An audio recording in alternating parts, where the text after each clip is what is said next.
then board member Arlene Lum edited, published. It's got a lot of good stuff in there too, you know. Okay. Ready? Historical. Okay, I'm ready. Yep. Where did you grow up? Oh, I grew up in Waianae, actually in Miley, and I went to Waianae Elementary School from kindergarten to the 6th grade. Could you describe parts of your childhood? And you know, I'm hard of hearing. Oh, sorry. Okay, so you got to speak up. Can you describe your childhood? My what? Your childhood. I'm sorry, you're Your childhood. my what? Childhood. I'm losing you folks. Could you describe your childhood? Oh, childhood. Okay, I'm sorry. I didn't know you were going to go that far back. Well, as I said, my parents owned a gas station in Miley, and I grew up in Miley going to Waianae Elementary School. And had I stayed there, I would have been in the first graduating class of Waianae High School. But I left to go to Iolani instead. So when did you start attending Iolani? I started in 1954 and graduated in 1960. And My degree class of 1960. What grade did you enter? 7th grade. When you attended Iolani, did it have the same reputation that it has today? No. No. It was a different school. Let me describe it for you as best I can. It was an all-boys school. It was a lot smaller. My graduating class of 1960 was 88 boys. We all fit in the chapel. You know, our commencement exercise was all in the chapel. All the students, parents, guests, everyone, faculty, all fit in the chapel. We used to have, every day we had chapel, every day. And on Wednesdays we had communion. So, but on those days I went to chapel, from K through 12 we all fit in the chapel, all at one time.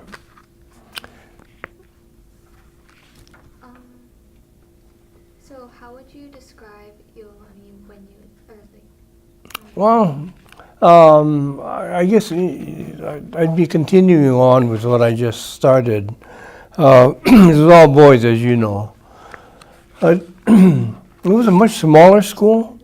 You know, there are about 3 buildings there now, and those are the only buildings. The chapel had just started to be built in '54.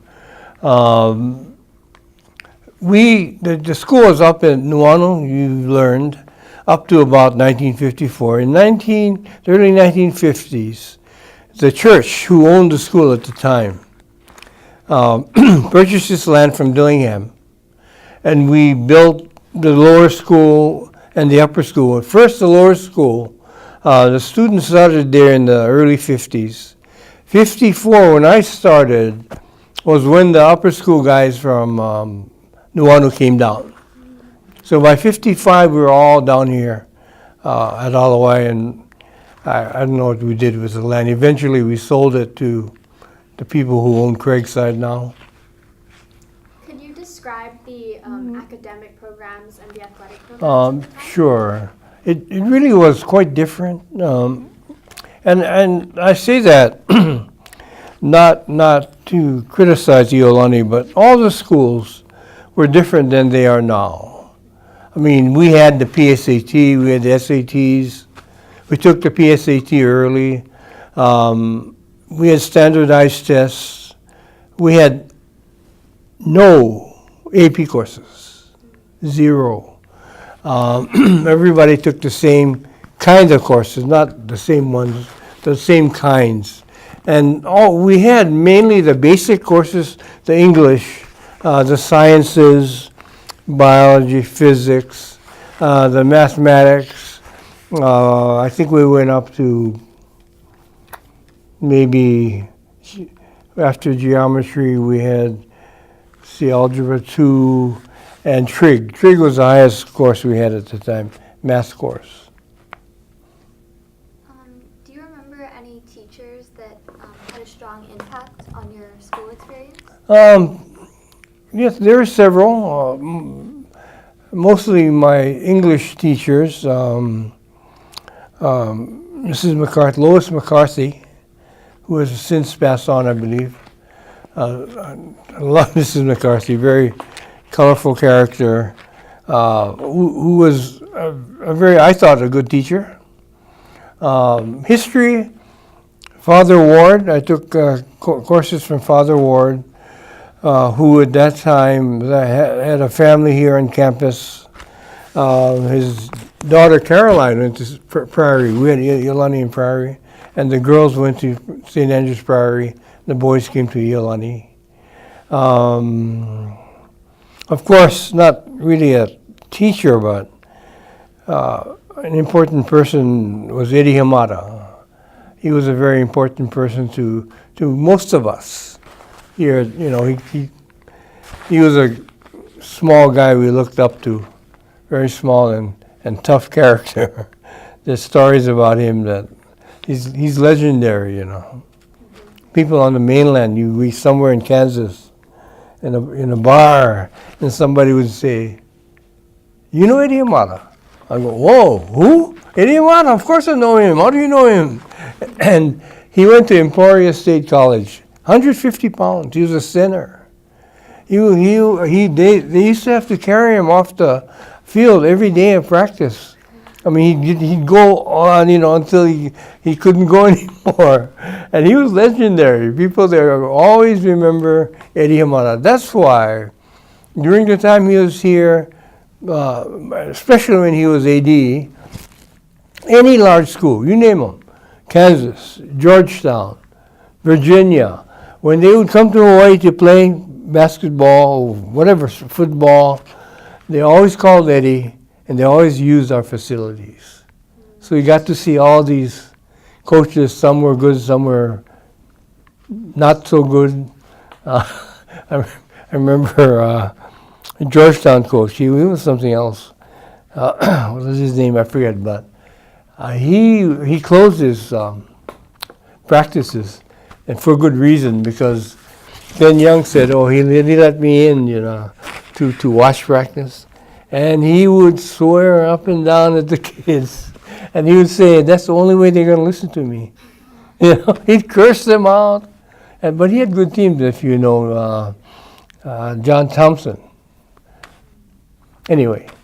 So did you play any sports at Iolani? No, I didn't. I wasn't big enough. I love sports, but, you know, we had a pretty good intramural program and a YMCA high Y program. But I didn't, back then you had to pretty much be very good to be able to play on a team, organized, because we didn't see, now you have varsity, Div 2, you have JV, you have intermediate A, B, C, and D, whatever. All you had was intermediate, JV, and varsity, that's it. So if you didn't make one of those teams in your age range, you didn't play.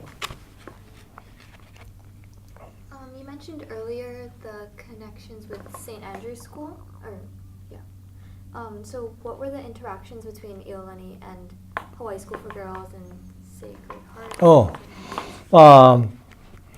Interactions, I think, if any, they were only with St. Andrews, because most of the other schools were co-ed, right? Hawaii School for Girls had just started.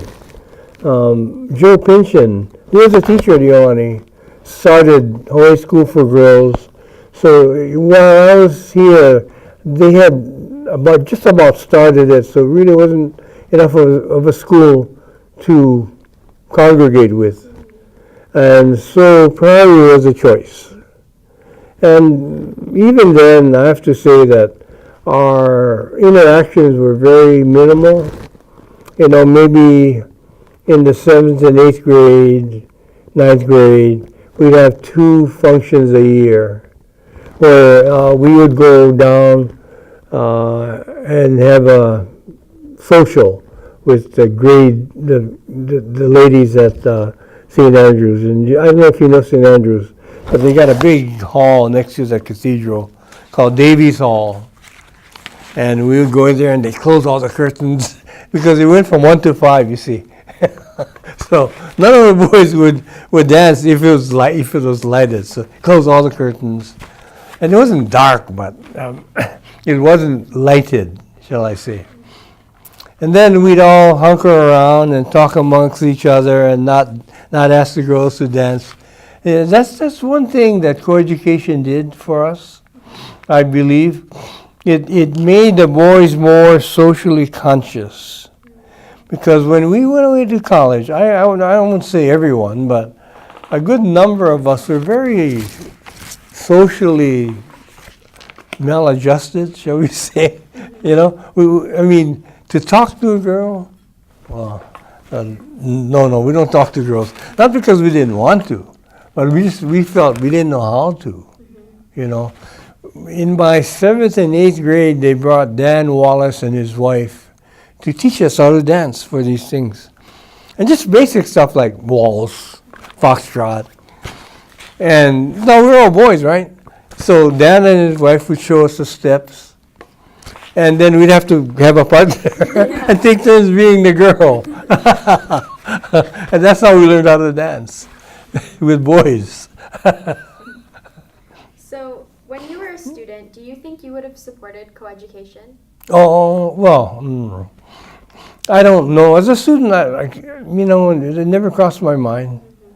But then as a faculty, as a graduate, it started to change, and I after high school, real quickly, I went to Lewis and Clark College for 4 years, graduated, and then back then we had the drafts. So if we joined a service, we were drafted into the Army. So I decided I was going to go into the Navy and became a naval, sent me to school. In 4 months I became a naval officer. So, it was quite different as I came back from the Navy and started working and started a family, thinking about coeducation. And initially, I would say that let me guess that there's a good minority of old-timers, the Father Bray guys, the classes of 40s, 50s, up to my class of 60, who were against coeducation. But Dave Poon was very resolute about his plans about the Iolani being coeducation. And he did it. Well, what he did was he didn't go out and get opinions. He just took it to the board and said, we're going to go co-ed. And the board said, yeah, that's a good idea.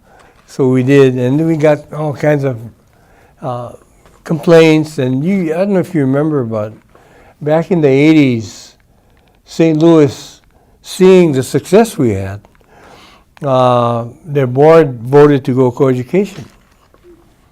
St. Louis's alum, I guess, was more powerful than ours. And they got the board to reverse themselves. So that's why St. Louis is still all boys today. St. Louis would be a much better school if it were coeducation. And we are the school today because of coeducation. I firmly believe that. We wouldn't be the same school. Single sex, except for all females. Schools are out. They're gone. They're things of the past. They're anachronisms. In fact, I don't know if there are any anymore. All male now.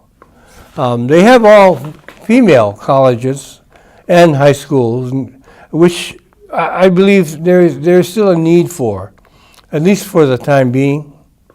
But all the Ivies, they're all male, right? But they all switched back in the 60s and 70s. My daughter started, she went to Peru, unfortunately, but when she started school, we were still all boys. So she had to go to Peru. I don't know if she had to, but she went to Puno. So when she got to be 7th or 8th grade, I think that's when we started to switch over, and we tried to get her to go come here, take the exam, and she didn't want to do it. And we didn't feel that we should push her. If she wanted to stay there, she should. And I think it was a good experience for her. It certainly didn't hurt her going to Puno. Puno's a good school, you know. I mean, no question. It's a good school. It's just too big, you know, just too big. You can't have the personal contact, relationships you have here that you have there. And they seem to have more social issues there than we do here. But it's nonetheless a good school. So anyway, our kids, when they started, and we were looking at coeducation, I felt it would be better for the boys to have girls here. And that's why they started, and that's why Dave Kuhn made it. He just made it happen, but no one else. And he wouldn't hear. I shouldn't say he wouldn't hear, but Dave Kuhn, when he wanted something, he got it, and he got coeducation. And I think I got sidetracked, but St. Louis couldn't cause it to happen. To today, it's still all boys, you know, and that shows you the strength of their alumni association, which is good and bad, I guess. But they shouldn't be able to dictate whether you are something as important as coeducation. Because I think what the girls made a bigger difference in scholastics and in our social lives. I still have this firm belief that girls are smarter than boys. I have this firm belief as a person involved with education. It's just that a lot of the time people go to the male and expect the male to be the leader or whatever. But a woman could do the same thing, you know, and that's why you notice in lower school, in kindergarten, we have a different cutoff for girls and boys, right? Because if we started them all at the same time, the class would be all girls. Yeah, because they were the more, and we arbitrarily say 70 students in K, 35 boys, 35 girls. That's it. You don't have 45 girls and 25 boys, whatever. It's 70 arbitrary, 35. And that's why when people try to get in and they ask me, well, what do you have to do? I say, what is it? Is it your daughter or your son? If they say son, I say, well, not too difficult. Daughter, I said, you're going to have to work at it. Because the applications were so much better. Because the girls are more mature. That's what it comes down to. They sit and they listen, and they don't jump around and cause problems. Or if you go to a boys' interview at age 4, it's like it's a world of difference. That's what we noticed anyway. So we did things like that. We did in upper school. When we took girls starting, we started we were going to start 9th grade, but and we were going to start 9 to 12 and then go back to K. We noticed that we had to do that. We had to make a limit as to numbers of girls and boys. Otherwise, we'd have more girls than boys. And that's not necessarily bad, but we wanted equality.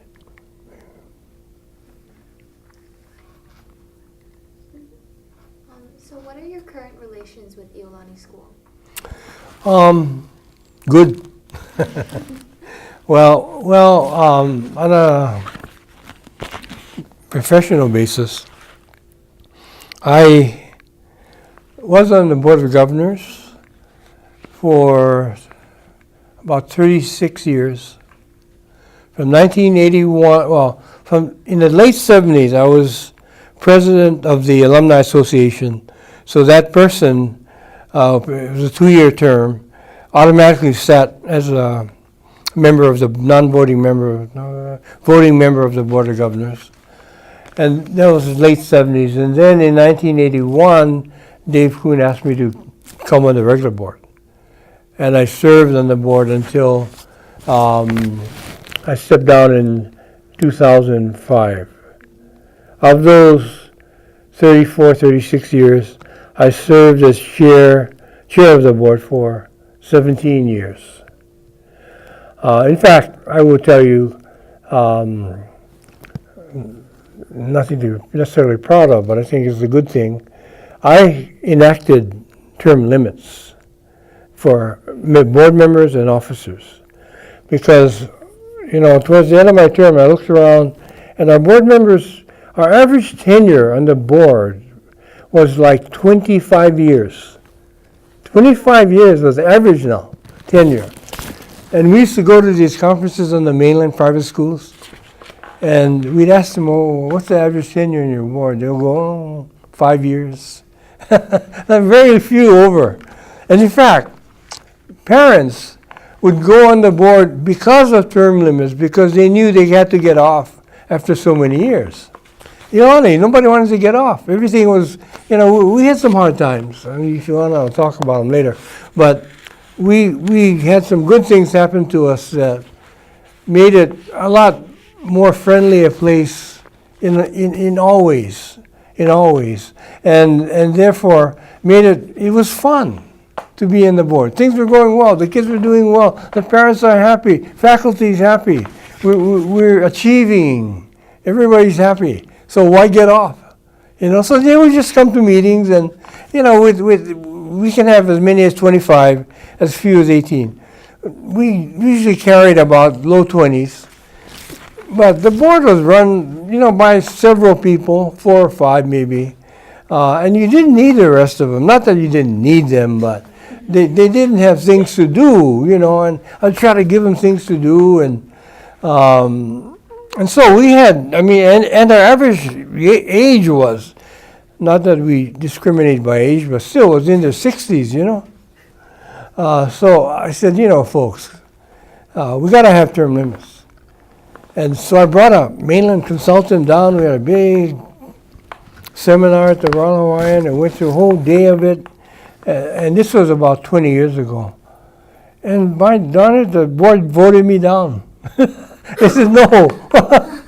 I said, okay, all right. Not for me to fight that.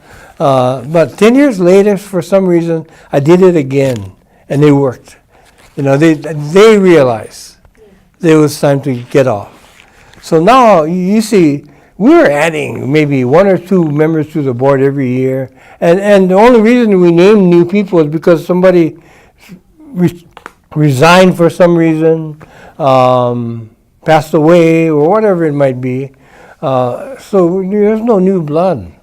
And I always felt that we should have constantly changing views, thoughts, personalities, and more alums too. Well, although we had a lot of alums. And I look at the board now, I'm kind of pleased because they're really diverse.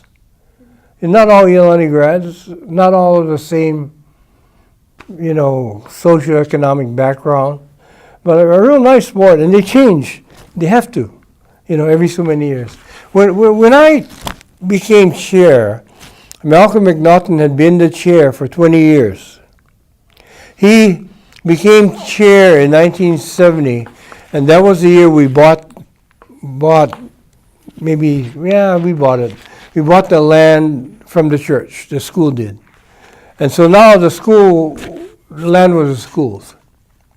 That's why you notice we don't say we're an Episcopal school, because we're not a diocesan school. Seabury Hall, I think Hawaii Prep, St. Andrews are all diocesan schools. They're owned by the church. Since 1970, we have a governing board, the Board of Governors. That's who owns the church. Nobody really owns the school. Owns the school itself. It's kind of, in legal terms, it kind of floats out there in Netherlands, could be this body called Iolani School that nobody owns but the Board of Governors. They decide what happens to it. And that's what we were doing. Just the difference between the board, the administration, and the faculty. The faculty taught the students, the administration supervised the faculty, the board made policy decisions. All three different functions, and we did our best to maintain those functions, because when you don't maintain them, this is what happens now with our country. You see, you have a strong CEO running the country and running amok with everything. He's got the legislature bamboozled, scared, frightened. They're afraid to do anything against him when he's doing things that he shouldn't be doing. And that's why you got a country that's so, to me, at odds with each other, unfortunately. I hope you had a nice function today. Was it nice? Yeah, I was hoping I could make it, but that was a nice way to do it. But that's why you have those things. The people are getting tired. Nothing's happening. They're not, how can they sit there and not pass a bill on gun laws for all these years? How can they do that? And the country is such a big thing. The legislature is such a huge creature.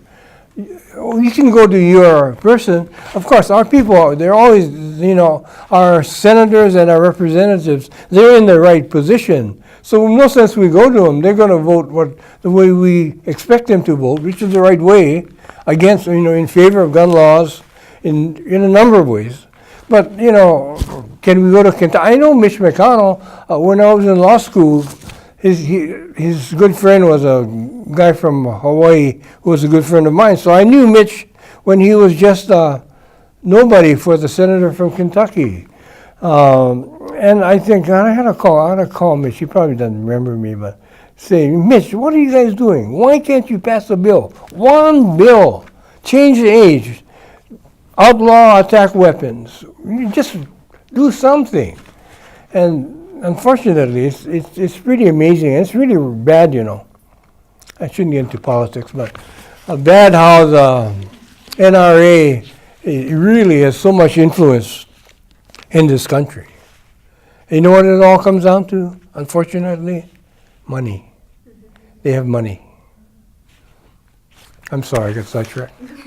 So, as a board member, what were some of your greatest challenges that you faced? Building is building. Really? Yeah, that was during my time. We built this building. We did the plans for Sullivan. We bought Date Lao. Date Lao is a story in and of itself.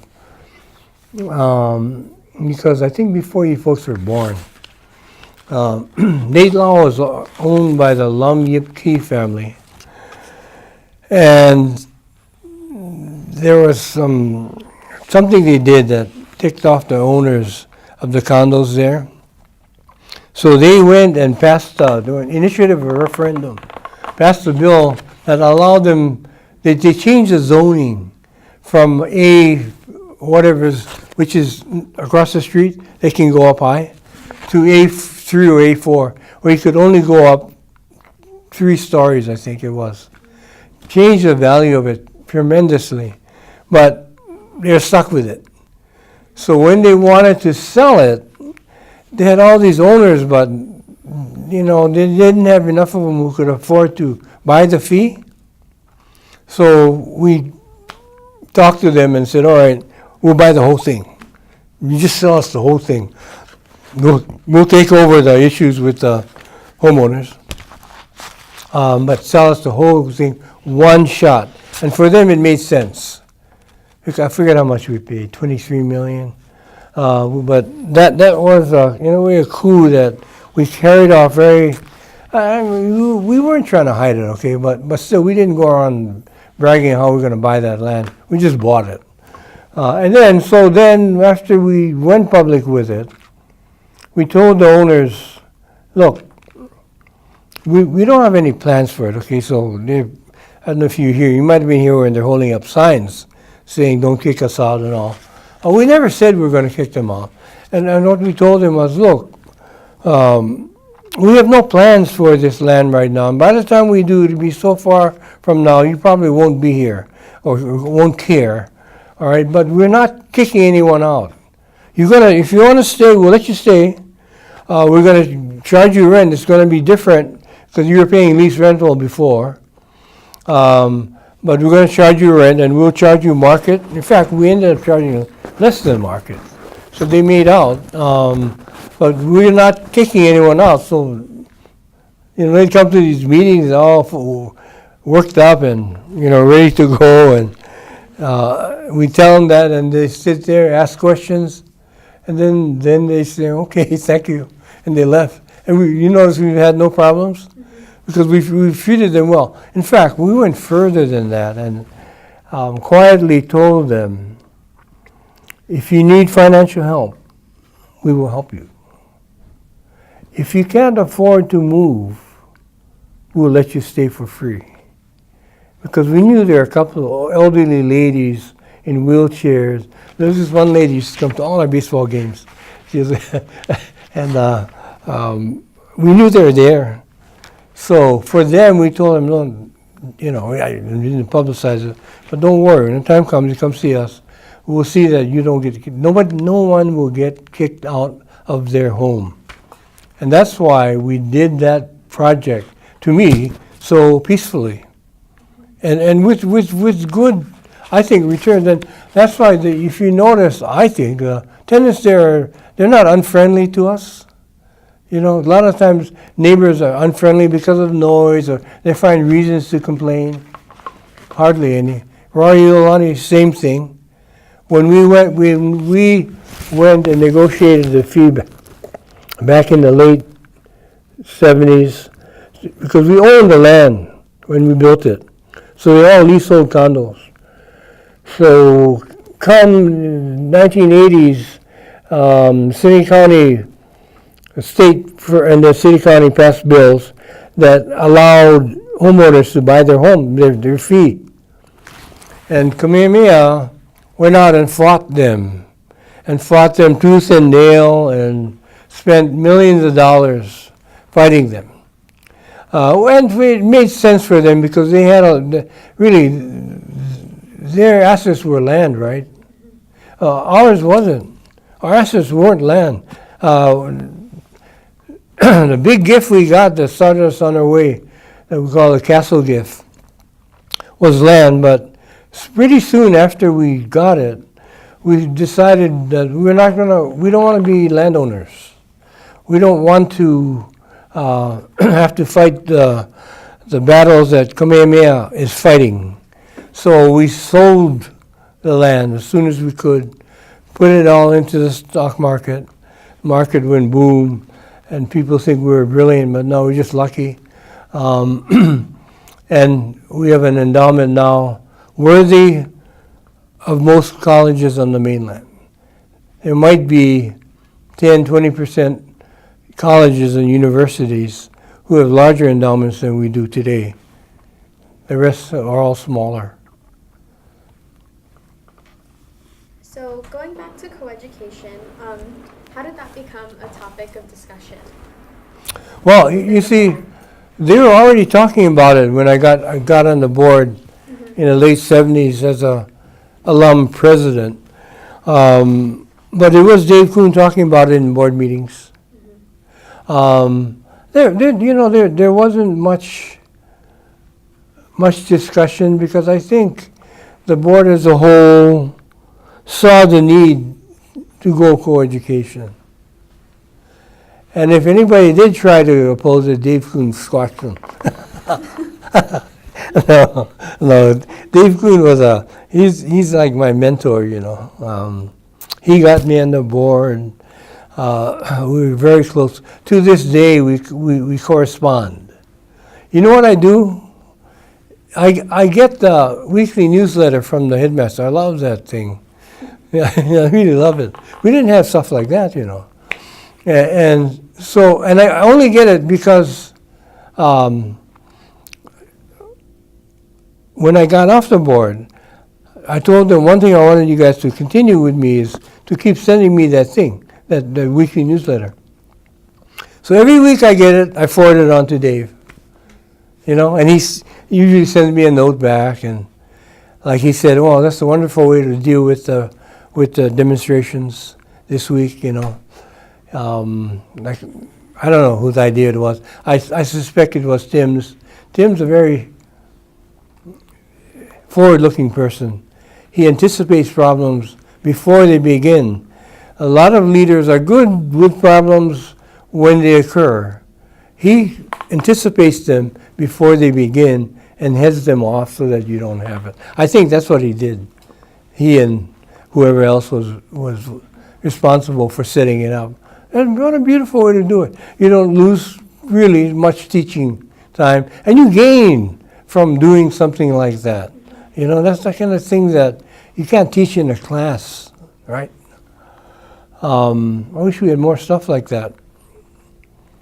But again, times are different, courses are different. We had, as I say, no AP courses. We had no music department. Well, we had a concert hut down at. You know what a concert hut is? A metal thing, World War II movies you've seen. It's a metal structure. Looks like they call it Kamaboko house because like a Kamaboko, yeah. And people lived in them. But they were part of the World War II experience. So there are two concert huts down on the lower campus. One was the art department, one was the music department.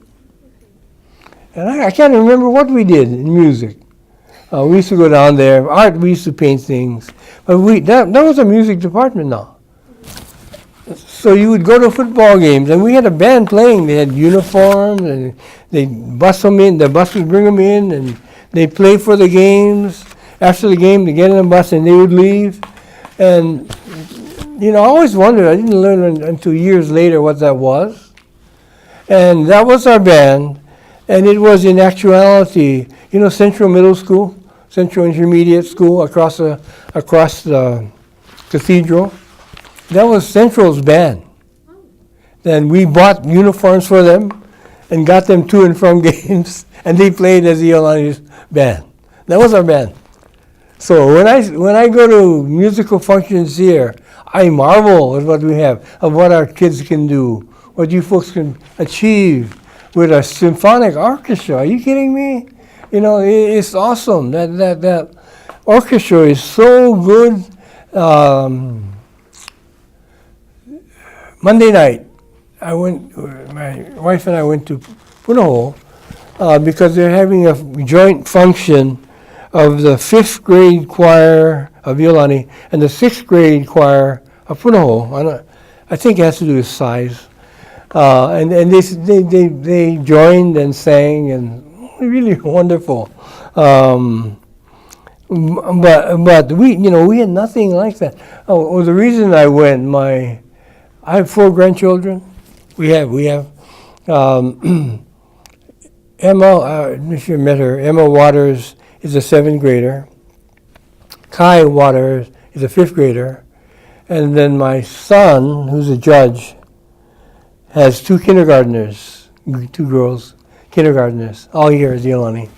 And so Kai was in the class that went and participated with Punahou. And I was so amazed how good they are, we had nothing close to, even into the 70s and 80s, our music was getting there, but we're still in our learning stages. You go to a function now like Sound of Music or anything, and for us old folks, we wonder at what they're doing. We say, how can they do that? How can these kids do that? We could hardly carry a tune. And now we got these students who can not only perform, but perform well. That's high caliber stuff, And then have our own orchestra playing for them. I'll tell you that when you get older and you go to school, you go somewhere else, you see other things in life, you will see what we have here is really something special. Dave Kuhn, towards the end of his tenure, used to tell me every time I went to see him, he said, Jim, this school, it's a gem. It's a. He was so proud of it, and I was so happy that he was so proud of the school that if anybody, a lot of people contributed, okay, in many ways. You can't pick a few people or a dozen, but there had to be a person there with a vision, and that was Dave Kuhn. He had a vision, and he was single-minded in his vision, and he did some things that, I won't say were bad, but were harsh by those days' standards and by today's standards. But he had this vision, and he got us there. He got us there, and so that's why I send him the weekly newsletter, and I just every so often I put a note. See, Dave, see what you've done? I mean, he started hula dancing. Okay, hula dancing. What? Even though we had girls and boys then, and the girls weren't as prevalent. So hula dancing, that's for the girls. But you know what he did? He went down and he got kids like, I don't know, you remember Ricky Miller, a whole bunch of football players, okay? And he convinced them to take hula. And when the football players took hula, nobody laughed. And that started our hula program. And that's why you see our hula program is so good today. That was Dave Kuhn.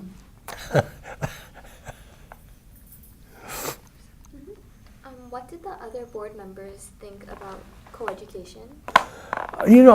As a board, I never noticed any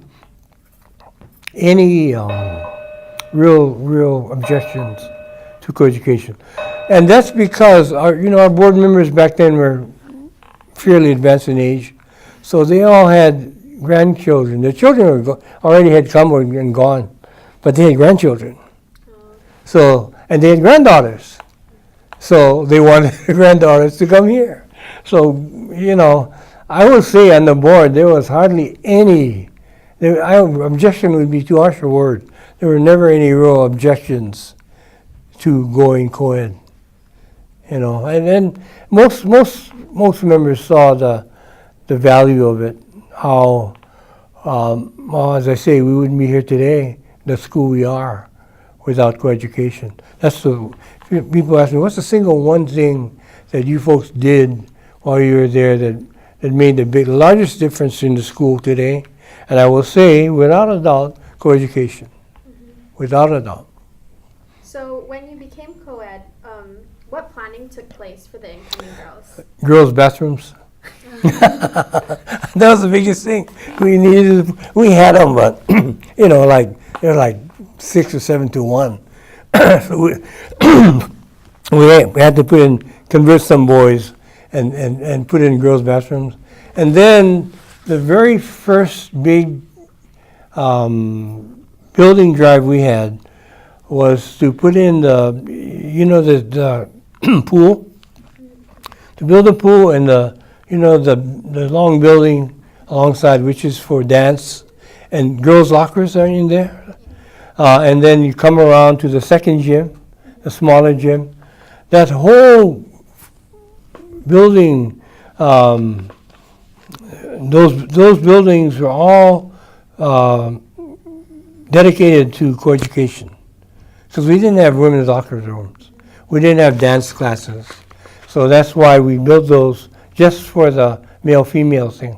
And we needed a Olympic-sized pool, so that it fell into place. And then we also built a Nangaku Center at the same time. That was in the late 80s. That was another building we built while I was chair. No, I wasn't chair. Not yet.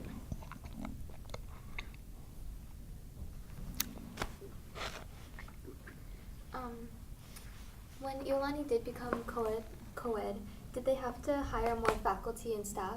Oh, well, you see, yes, and not because we were in co-ed.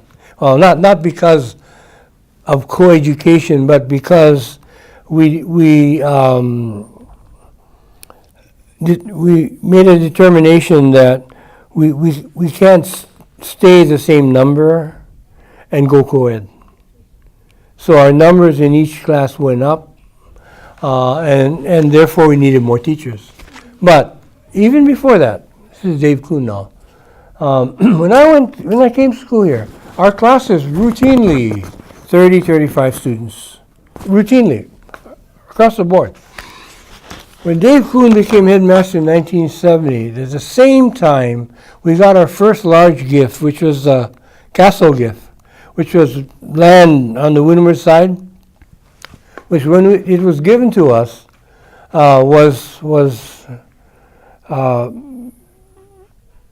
we determined that it was worth 19, 20 million. As it turned out, as we sold it as we went along. As soon as we could, we sold it and put it into endowment. But it turned out that land was probably worth maybe 45, 50 million, just that land alone. And then at the same time, we built the Royal Iolani. And that helped got us into a cash flow situation where we had more cash.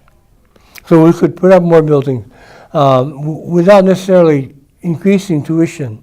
You know, when I graduated, tuition 1 year was $600. Don't tell your folks that. $600. That was our tuition. And our parents went crazy because the year before it was $450 or something. And my senior year being $600, my parents were glad I was graduating. Well, anyway, so that what Dave did, because we were always strong in math. Yolanda is always strong Asian, you know. So we were always strong. We score off the charts in math. Verbal, we were weak. So he put money into English teachers. And he'll tell you if you ask him. He changed the pupil-teacher ratio down to the teens. And then he told the English teachers, I want you to give the students one paper a week, okay? And it doesn't have to be a long paper, 1 to 2 pages, you know, typewritten, but I want a 48-hour turnaround time. And that, you see what difference that made. They're writing more, and they're getting feedback right away. And then Charlie Proctor, you know, the PSAT, we took it as 9th graders, which is early. They took the early kids who did well, scored in the 190s or low 200s on the PSATs, and invited them to come for the following year, half an hour early to school. And he would just tutor them on PSAT stuff. And that's, you notice our numbers are really high. I mean, there's one time we were like twice Puno's numbers, which is like quadruple their numbers because, you know, they have twice as many students.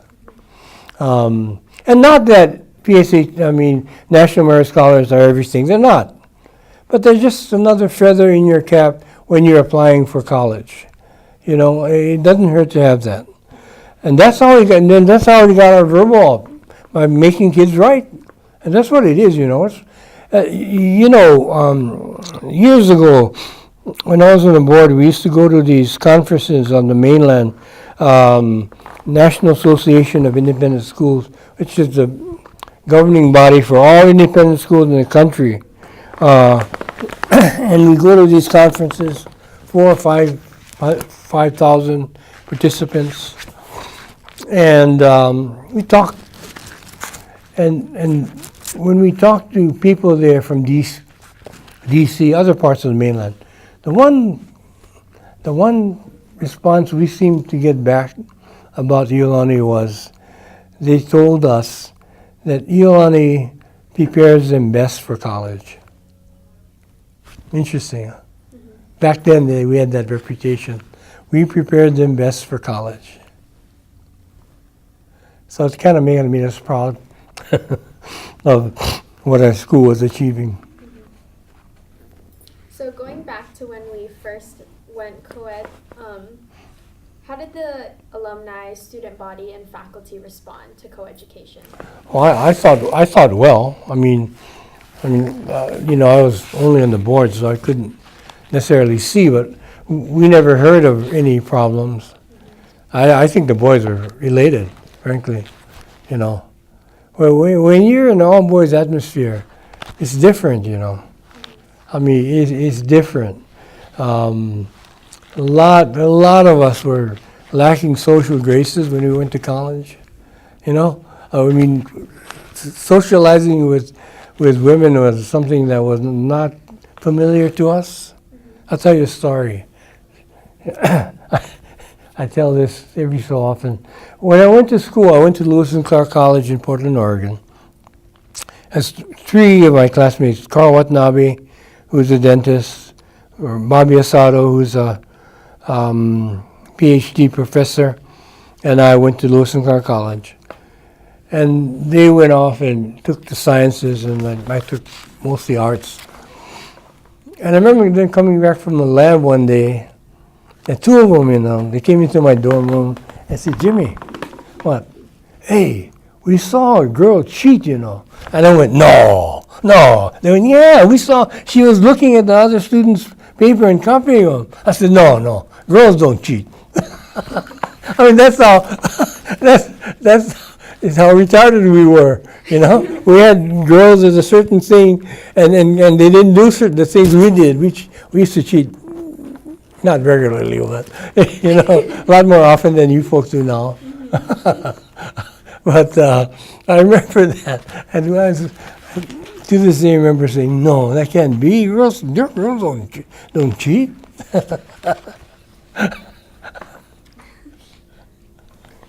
In the long term, how did coeducation benefit Iolani schools, in your opinion? Well, you know, as I said, I first off, it made the boys work harder because the girls were always getting the better grades, first off. Okay, so that made the boys achieve more. And it wasn't like, you know, they didn't want to achieve or were lazy. They just were not motivated. So I think girls motivated the boys to say, "Hey, I can do better than that." And they did better than that, both girls and boys. You know, if you look at all the graduates, the cum laude society, the valedictorians, they're pretty well mixed, you know, girls and boys. But it took having the girls there to push us along, you know. I believe I would have been a better student if we were co-ed. That's all the questions we have. Yeah. Is there anything else you want to share with us?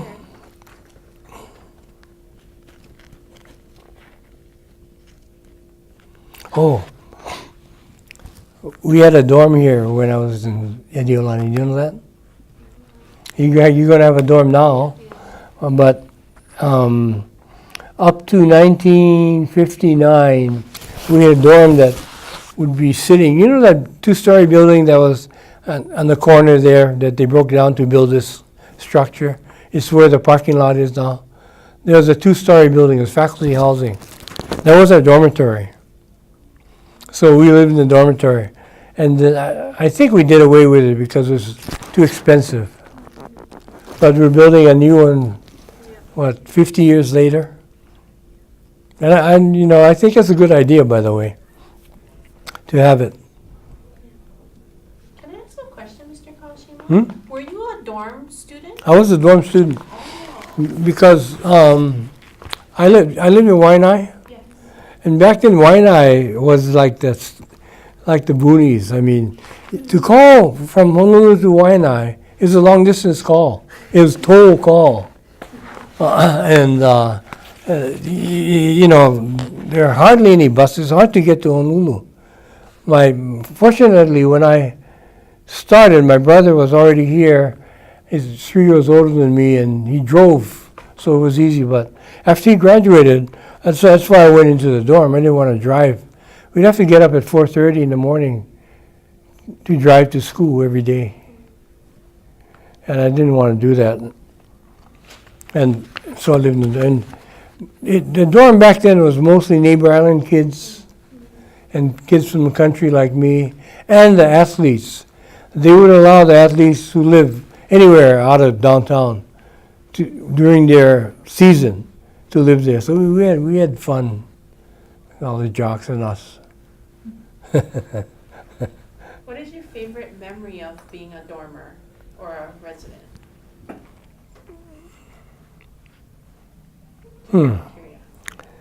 Yes, a couple of them I can't repeat, but we used to go out at night and go fishing in the Illinois. Illinois was relatively clean. And you know, the dorm masters, we had two of them. One was Al Alberts, other was, I forget his first name, Robertson, physics and biology teachers. And their apartments were in one part, in a walkway, and then the dorm structure with the kids. And I don't even remember bed checks. You know, they just said, certain time, lights out, lights out. So we used to wait around for half an hour and then go sneak out to the Illinois and go fishing. In fact, we catch the fish, but you know, we can't cook them because we live in the dorms, so we just throw them back. But the school was different. And the world was different. The world wasn't as challenging as it is today. None of the things, not none, but a whole bunch of things you have today that could lead one astray weren't even present. I mean, you know, probably the worst thing was drinking. And even then, the kids hardly drank. I mean, you know, the stores are very careful about carding you.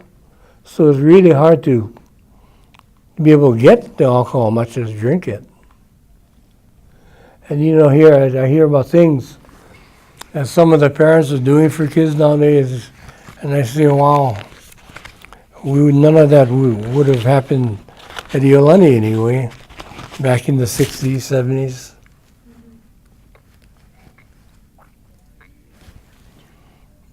Oh, yes. Mrs. Warner mentioned to us about the possible demolition of the chapel and how she came to you about that.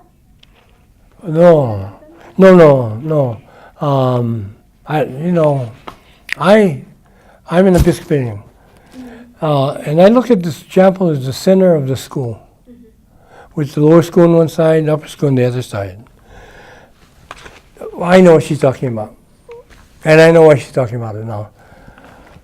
Back in the late 70s, early 80s, we were thinking about some building stuff. And one of the things required us to tear down the chapel. So we kind of floated the idea out there, and boy, did we get some grief from that. I mean, there's a lot of strong feelings about the chapel, Episcopalians and non-Episcopalians. Just students who came here, who went to chapel. We went, as I said, we went every day, you know. Monday through Friday, we went to chapel. And we had communion on Wednesdays. And that's now Dave Kuhn, to be able to have time for other activities, he cut out the chapel, right? I mean, you go once a week, once a month, or whatever. So I remember I was sitting next to Kathy at a wedding reception. One time, I forget whose wedding it was even. But the whole time she ragged me about that. So you can't do it. I said, no. Don't worry. If we do it, we're gonna be careful. No. I mean, I came out of that meeting saying we can't tear down that chapel, and we didn't. So tell her, because of her. I